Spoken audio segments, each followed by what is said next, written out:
Students, in today's class we are doing this CR circuit. Okay, this is the circuit diagram for your CR circuit. Okay, your this is the your auditing voltage that is being applied in the circuit. You can see.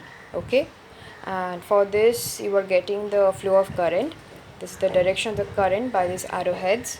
Okay, you are having here C, the capacitor, and the R, the resistance. Okay, so I will just go in short whatever I have done till here. Alright, so yes, first of all I've assumed the value of this alternating voltage that is being applied in the circuits, that is written in equation number 1. Alright, now students, this is a very obvious concept that since you are having your capacitor, so there will be one capacitive voltage drop in the circuit, isn't it? So after there is a capacitive drop in the circuit due to this capacitor C, so it's very obvious that your net effective voltage will be get reduced. So this is your effective voltage, that means after the following of this capacitive voltage, that is your net effective voltage that is being applied in the circuit is written by this equation.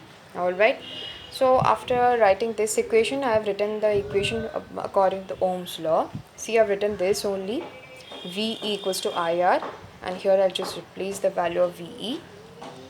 Alright, so after this students I've just arranged it mathematically, and I have assumed here the value of Q, that is your charge, okay, as your Q naught sine omega t plus alpha. And yes, after this I have calculated the value of I, that is your current part, by differentiating this Q with respect to t for one time. Okay, so yes, so till this we have done. Okay, now what I did, I'm just this two steps I've just arranged it mathematically, so I'm not going in details. After this I have taken Z as common. I've also told you many times that Z is your impedance. Alright, so yes, so we have just arranged it till here students. Yes, all these are your mathematical calculations. So if you just go through the previous videos. Okay, so I've written till here, that is your I equals to omega q naught cos omega t plus alpha. Okay, because I'll be writing the values of q naught and alpha in this particular equation. Okay, so let's see.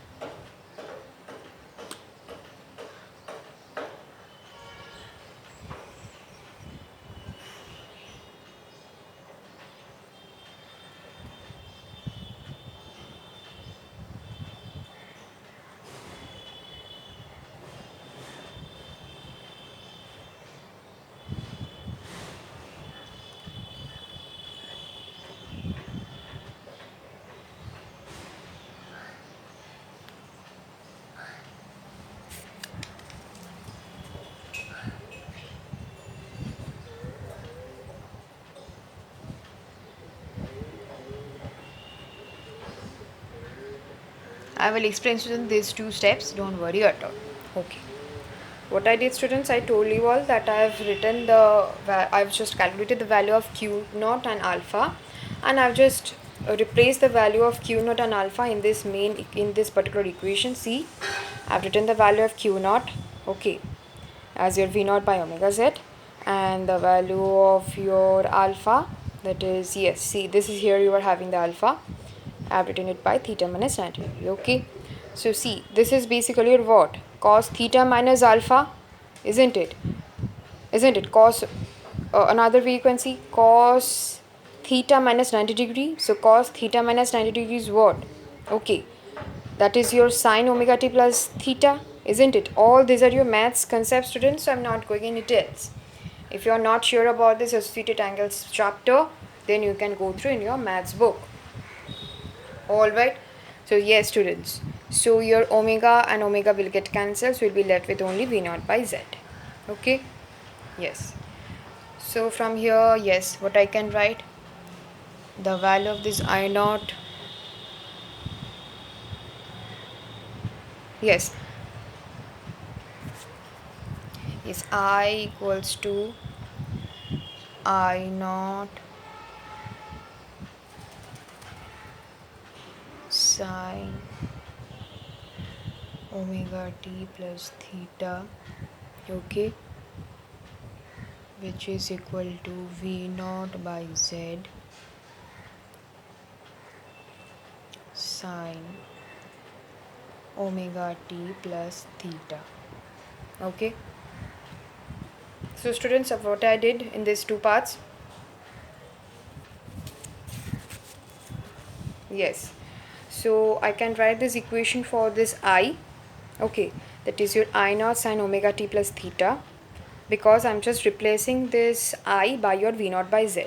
Okay. So you had this in the previous equation. So I'm just writing it in terms of I naught. Okay. Yes.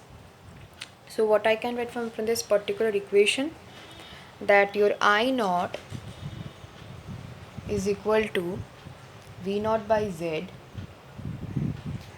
which is equal to, now I'll put this value of Z here. Okay, that is your V naught by root R square plus 1 by omega C whole square. Everything is under your root. Okay. Yes, so this part. Nothing to understand here. V naught by, see the Z value I've written here on the top. So just copied it here. Okay. So yes. So students, your final derivation is done. Alright. Yes.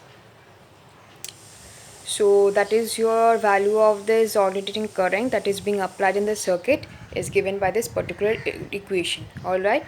That is V naught by root R square plus 1 by omega C whole square, or you can say it is V naught by Z.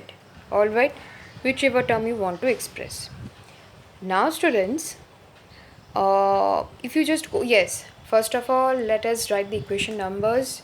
This will be your equation number 3. We have written till equation number 2, and this is your last equation number 3. Alright, that means this one.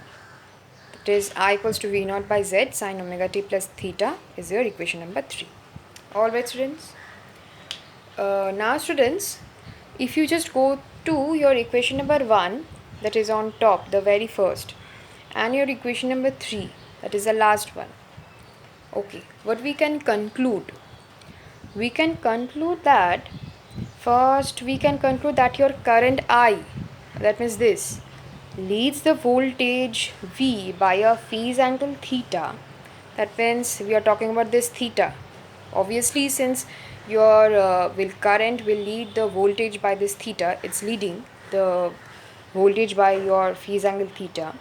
So yes, we can just write one value for your theta. Alright. So I can express it, okay, in terms of tan theta I can write.